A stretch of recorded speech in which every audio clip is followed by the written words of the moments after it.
Hello അസ്സലാമു അലൈക്കും, welcome back to my channel Shaz world. അപ്പോൾ ഇന്ന് നിങ്ങളോടൊപ്പം ഷെയർ ചെയ്യാൻ പോകുന്നത് പപ്പായ വറവ്, പപ്പായ ഉപ്പേരി എങ്ങനെ ഉണ്ടാക്കാൻ നോക്കാം. അതിന് വേണ്ടിയിട്ട് 2 ഇടത്തരം സവാള, 1 തക്കാളി, 2 പച്ചമുളക്, കറിവേപ്പില, വെളുത്തുള്ളി. ആദ്യം നമുക്ക് കടുക് പൊട്ടിച്ചെടുക്കാം. അങ്ങനെ കടുക് പൊട്ടിക്കഴിഞ്ഞ് ഇതിലേക്ക് വെളുത്തുള്ളി ഇട്ട് കൊടുക്കാം. പിന്നെ വേണ്ടത് കറിവേപ്പില.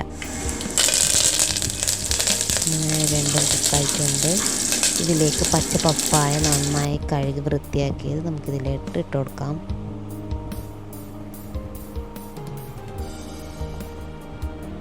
ഇതിലേക്ക് ഞാൻ വെള്ളമൊന്നും ആഡ് ചെയ്യുന്നില്ല വേവിക്കാൻ വേണ്ടിയിട്ട്, ഓൺലി ഓയിൽ മാത്രം യൂസ് ചെയ്യുന്നത്. പിന്നെ വേണ്ട നമ്മുടെ സവാള, തക്കാളി, പച്ചമുളക്, കുറച്ച് വെളുത്തുള്ളി ബാക്കി വെച്ചിട്ടുണ്ടായിരുന്നു, ഇതിലേക്ക് ഇട്ട് കൊടുക്കുന്നുണ്ട്. വളരെ ടേസ്റ്റായിട്ടുള്ള പപ്പായ കറിയാണ്, എല്ലാവരും ട്രൈ ചെയ്ത് നോക്കുക. വീട്ടിൽ തന്നെ ഉണ്ടാവുന്ന പപ്പായ അല്ലേ, പെട്ടെന്ന് ഉണ്ടാക്കാം. പിന്നെ 1/2 സ്പൂൺ മഞ്ഞൾപ്പൊടി കൂടി ചേർക്കുന്നുണ്ട്. പിന്നെ വേണ്ടത് ആവശ്യത്തിന് ഉപ്പ്.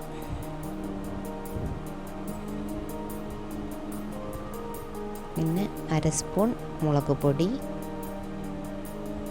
ചേർത്തിട്ട് നന്നായിട്ട് ഇളക്കി കൊടുക്കാം.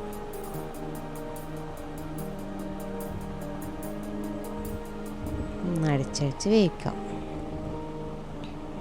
ഒരു 3 വിസിലാകുമ്പോൾ നമ്മുടെ കുക്കായിട്ടുണ്ടാവും.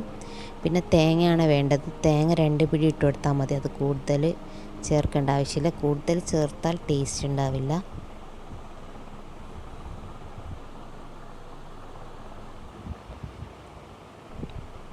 നന്നായിട്ട് ഇളക്കി കൊടുക്കുക. കുറച്ച് വേവിച്ചെടുക്കാം. അങ്ങനെ നന്നായിട്ട് വെന്ത് കിട്ടിയിട്ടുണ്ട്. ഇതൊന്ന് സെർവിങ് പ്ലേറ്റ്സിലോട്ടൊന്ന് മാറ്റാം.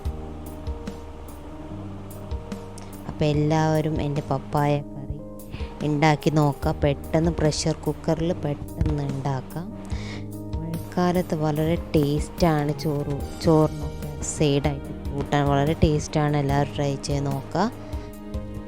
ട്രൈ ചെയ്ത് നോക്കി ഫീഡ്ബാക്ക്സ് അറിയിക്കുക. Please subscribe, like and share. Keep watching. By.